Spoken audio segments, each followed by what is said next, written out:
Greetings and welcome to my channel. This is Sorcerer Tal. You can also find me on Facebook in the Sorcerer's Guild. Today on Sorcerer's Shadow Volume 2 and Magical Theory, we are going to be talking about the momentum of a moment.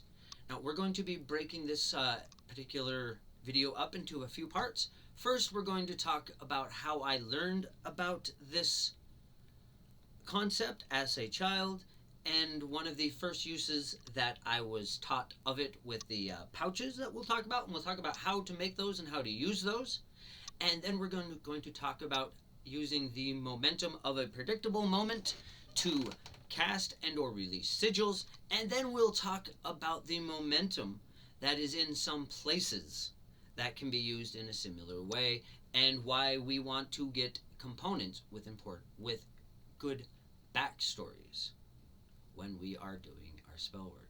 Okay, so the first part of this then is the pouches that I learned to make as a child. Now, of course, I'm not going to show you what's in the pouch, but I am going to take it off and put it up here closer so that I can show it to you. Now, in the essay, I say that I usually use wood or bone for the centerpiece, but in this one it's actually stone. Since it's on the outside, I can talk about it. If you've been paying attention to the channel for long enough, this is the hagstone that was in the center of the crystal garden that was the purple one that was going down on my altar to symbolize the process of energy from my dream platform down into the material realm. So that's what this is on here for. And like I said, the one on the outside you're allowed to talk about. So, just a moment. It's got a little system here where the leather goes through these holes in the hagstone, but it's not always that smooth. So, this is the pouch. Get it up here where you can see it. As I said, it's got a hagstone in it there, which is a stone with a hole. It actually has a triple one. You can see it on the back. That's the two in the back where the leathers are going through, and those actually connect to this hole. Now, as I said, the pouch itself, the contents are secret. They're not just sacred, they're also secret. And this is one of the first things that I was taught to make. And how it works is that you make the pouch, and according to the tradition that I was taught, the pouch should be made out of leather, and it should be made so that the skin side, or the outside of the leather, is facing outwards, and the inner side of the leather is facing inwards, so that it can maintain that life force and hold it the same way in that the leather did when it was skinned during life. Now, if you are vegan or vegetarian and have a problem with using leather, you can do this with a cotton or plant-based fiber pouch. I don't see why it would really cause a problem. It should be just fine. There are plenty of mojo bags and that sort of thing that don't use leather. Some of them do, some of them don't. So, it shouldn't be an issue. But if you're using the leather, I suggest that you do it the way I said, with the skin side out and the inside in.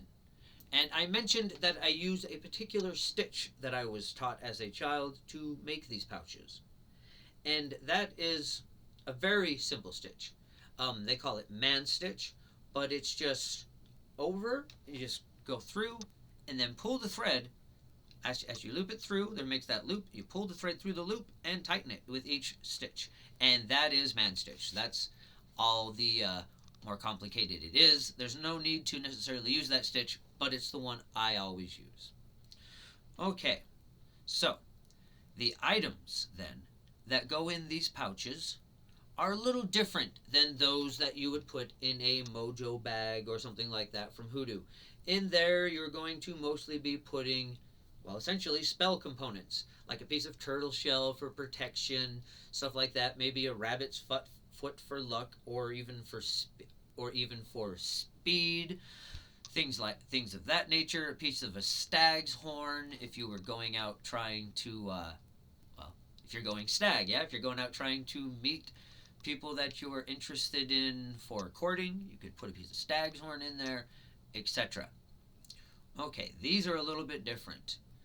These pouches are intended to harness a moment, and we keep the things that we want to keep with us in these pouches. They are touchstones to our backstory and the parts of the plot of our life that we want to keep close to us and keep as themes in our life.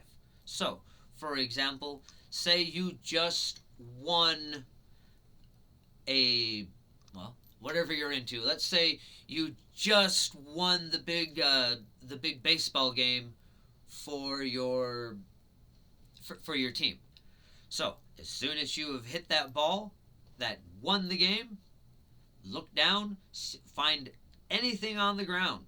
Maybe a little piece of the, maybe if a little something was stuck to the bat or anything, a piece of a rock that happened to be in the batter's box, even a piece of grass. Even though it's not going to preserve very well, you want to get something from that moment that symbolizes it to you the best that you can. So, like I said, there was like, if you knew it was going to happen, you could have something. You could have a piece of string wrapped around the bat, and then once you won the big game, you could take the piece of string off and put it in the pouch.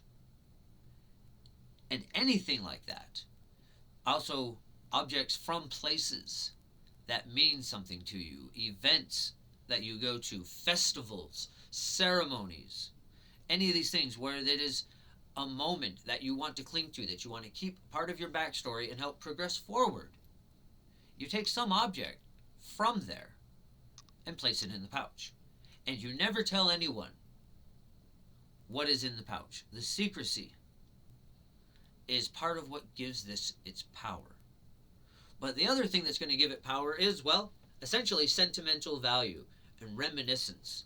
So occasionally you want to open your pouch up when you are alone, take it out, look over the things in it, and remind yourself what each one is for and what it means to you as you put it back in. And if you speak this out loud, that is even better. It's essentially a statement of intent. When you put the things back in, what it reminds you of, what it is that you want it to do. And you don't have to do this all the time, but from time to time, whenever you feel like the charge of it is getting low, you will do that. You'll go through the thing. And once you fill up the pouch, because that can happen. It's happened to me several times. Once you have filled up the pouch, there are many different ways you could do with the pouch. There are many different things you can do with the pouch after that. Ideally, you would want to save them and keep them on your altar, like a box in your altar, or if your altar has a drawer, you would just store them over time so that they keep part of the pattern. But you can also add them to larger spell works and longer things that you are doing over time. These pouches gather strength, they gather momentum. And so when one becomes completely full, like I said, you can store it on your altar to keep that momentum going as is, or you can make it part of a cantrip spell with your personal sigil. I do have another video on cantrips. That's a very similar idea where you're building up power, but you have a release mechanism for when you exit all that power. So you can, or when you release all that power into a spell. So you have it all built up with a single action to do at the very end to release the full power of the spell. And these can be used for that. These can be used to create the power bundles that are connected to that sort of thing. Okay. So, like I said, the law of aesthetics is very important in all of that. There's a big tradition of that in the way I was raised, in the idea of there's plot lines and stories to everything. And this can be taken advantage of in other ways. I have relations that don't like to take food with them when they are going fishing or hunting because they are concerned that it would be less important to the story if they were to catch food if they already have it with them. To me, that's a superstition. I take I take food with me when I go fishing and hunting. I don't like to fish on an empty stomach. With hunting, maybe it does sharpen your senses a little bit, but I think that's taking it a bit too far. So, anyways, like I said, we we carry this momentum forward with these items by putting them in the pouch and keeping them secret, and then reminding ourselves what they are from time to time. And that creates, well, that reinforces the intent behind each object. So you get your entire intent, form, release, containment within the pouch, and then you can contain them afterwards or add them to larger power bundles. Or place them on your, well, you guys call it a dream catcher, but that's, like I've said before, that's not exactly what this is. But it is. This is the type of thing that you can place on here to create the flow that you want in your reality. They're more like portals. Anyways, we will get to that in another video. That's an entire other subject. But like I said, often you will see dream catchers with pouches tied to them, and that's what's going on there. Is they're influencing the flow of what is going through that webbing and thread work of the dream portal or dream catcher. Okay, so now how to use this idea to charge or launch a sigil. This one, you need to have a predictable moment or have a sigil ready to go for when you see such a thing.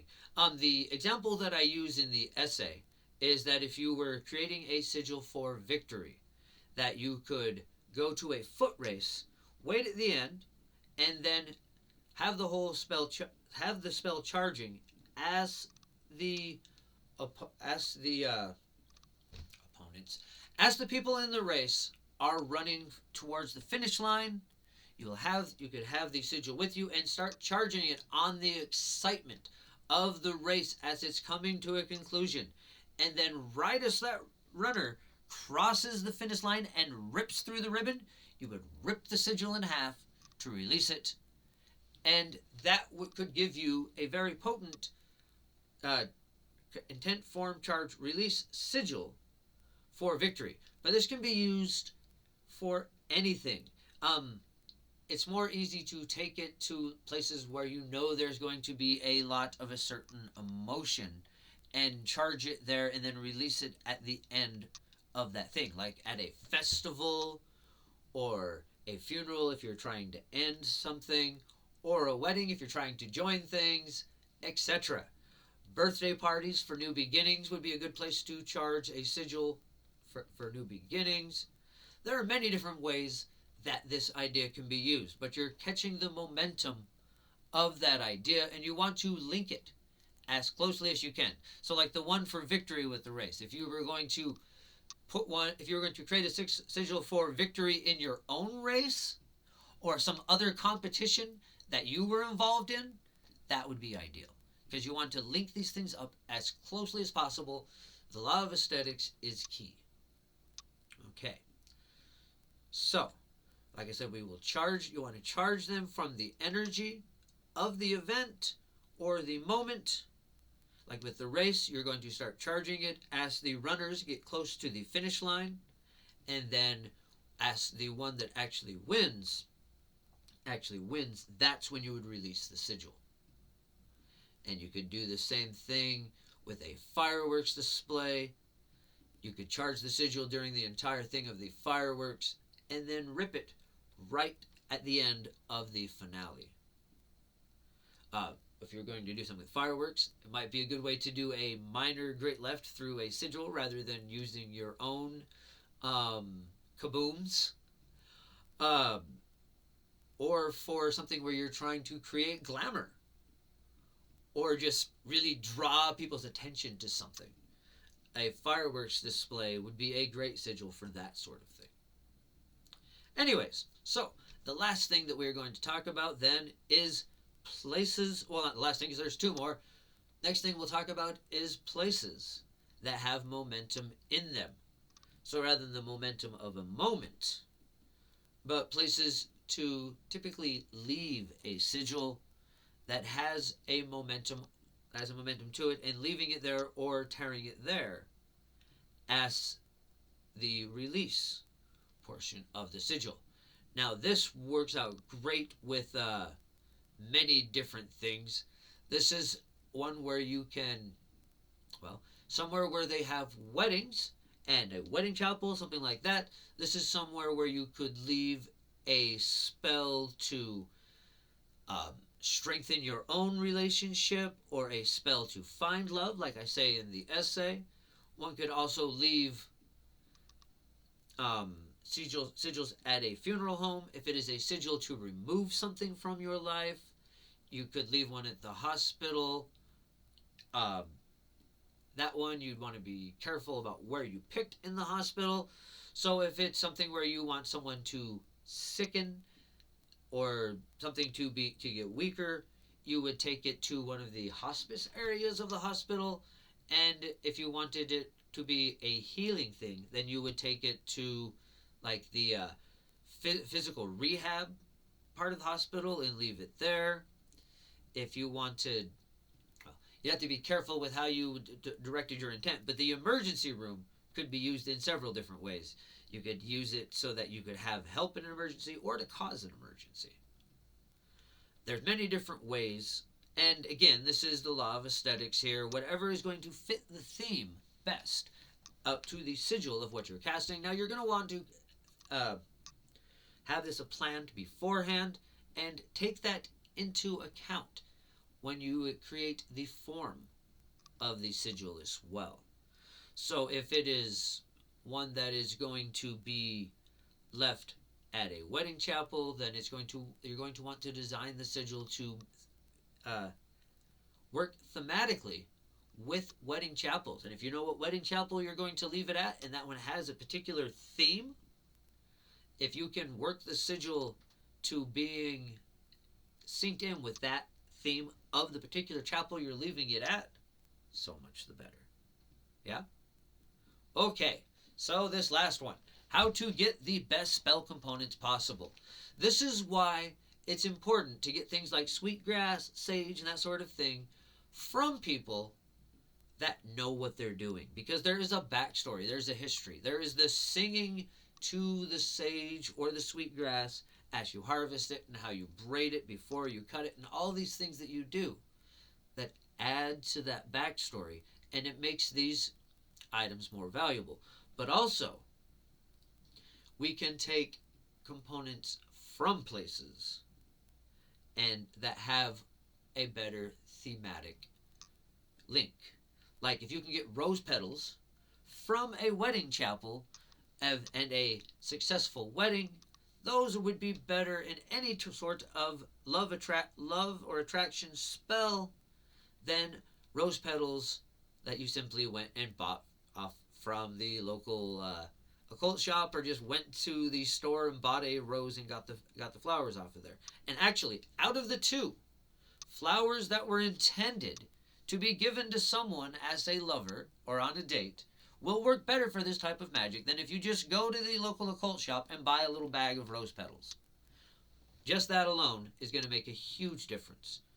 But this same is true of, well, I was going to say something about cemeteries. Don't take flowers from cemeteries.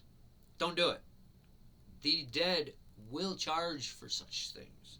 And if you take such things without direct permission and trade, you will regret it. So don't do that. It was just the one that popped into my head. Do not take flowers from the cemetery or anywhere like that without direct permission from the dead.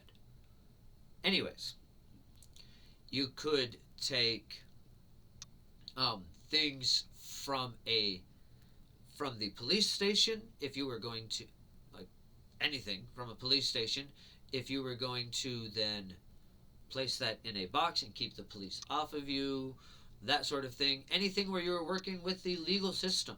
If you can get things from a courtroom, these are useful components especially if you can get a hold of a gavel that was actually used in a courtroom, that sort of thing. The backstory behind these things make them very useful components.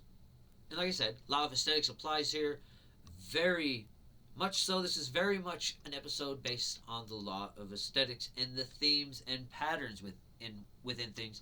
A lot of repetition is at play as well, especially with things like I said, if you can get a gavel that has been used in a courtroom over and over and over again, the momentum that is built up in that, because every time that a cycle is repeated, every time a pattern is repeated, the momentum of its cycle increases. And so you've got a lot of that pattern that you could use within the gavel or anything else that you could get from a courtroom. A funeral home would probably be okay. Like I said, don't take anything from the cemetery or anything that's actually been given to the dead, but there are often flowers in a funeral home that are simply there. They get rid of those. That actually is one place where you could get flowers from a cemetery. The ones that they have thrown away afterwards. That would be acceptable and would be a very powerful component for work where you were trying to remove something or for curse work. Okay.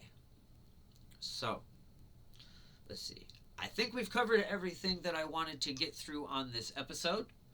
I will try to put out the episodes on Saturday.